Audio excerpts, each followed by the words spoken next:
传说在亚马逊北部的森林中生存着一种名叫水妈妈的精灵，它长着长头发、白皮肤，经常把受害者引诱到水面，并把他们拖入深处，再也无法回来。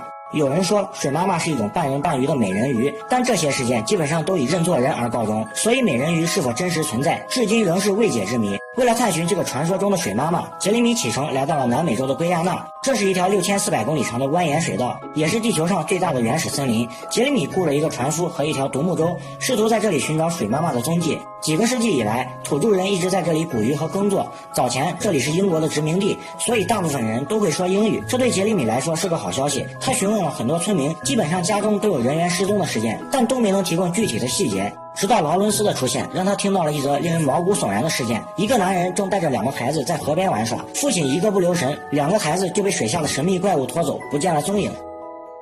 伤痛欲绝的家人请来了萨满，让他指认出杀人凶手，而萨满认为这就是水妈妈无情的杰作。劳伦斯说，水妈妈看起来就像人类一样生活在水底深处。这些描述让杰里米想起了以前遇到的事情，他曾在非洲调查过一种名叫瓦塔妈妈的水下生物，可惜以失败而告终，他们也能将人拖下河底淹死。杰里米不禁猜想，难道是非洲的传说传到了南美洲吗？但不管怎么样，传说背后一定有一个有血有肉的真实东西。杰里米来到了孩子失踪的地方，打算在这里寻找杀害他们的凶手。他换上了非常强大的装备，用来和水下的大鱼搏斗。一直等到晚上，杰里米才上钩了一条大家伙，当地人叫它香蕉鲶鱼，但它的真名叫红尾护头长。这是一条相当可怕的鱼，据说会吃小孩，所以它就是水妈妈吗？现在还不能确定。没过多久，杰里米就听说了一起刚刚发生的致命袭击，整个村子都认为是水妈妈的杰作。他马不停蹄地赶了过去。这个女人就是受害者的遗孀，她等了丈夫一天又一天也没能回来，最终在河流下游的某个地方找到了丈夫的船，船上只剩下整齐叠放的衣服和物品，但人不见了。确切的说，是除了尸体什么都有。这就证明了有东西把她从船上拖了下去，在水下动的手。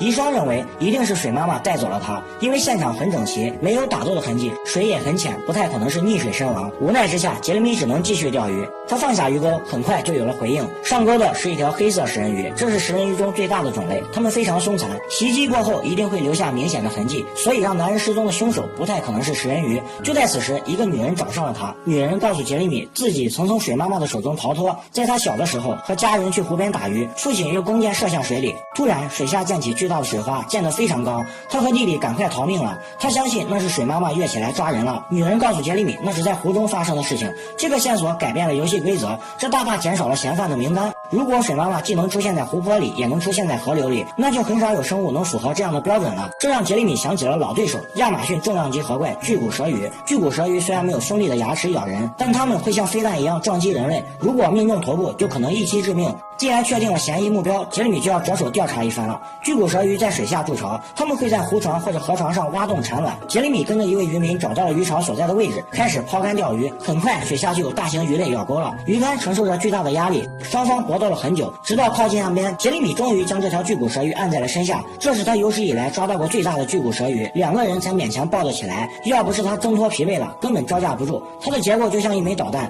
试想下，如果被这样的家伙撞击，瞬间就能晕厥掉进水里淹死。那么巨骨蛇鱼为什么会主动攻击人类呢？通过杰里米的观察发现，巨骨蛇鱼的巢穴通常是一个斜坡，当人类下水时，会在不经意间经过它们的巢穴，这样一来，巨骨蛇鱼就会为了捍卫卵而攻击人类。发生事故的人可能不是被水妈妈所害，而是被保护巢穴的巨骨蛇鱼妈妈所害。所以这个故事也证明了，没有妖魔鬼怪的传说，只有人们对未知的恐惧。我是铁头王，咱们下期再见。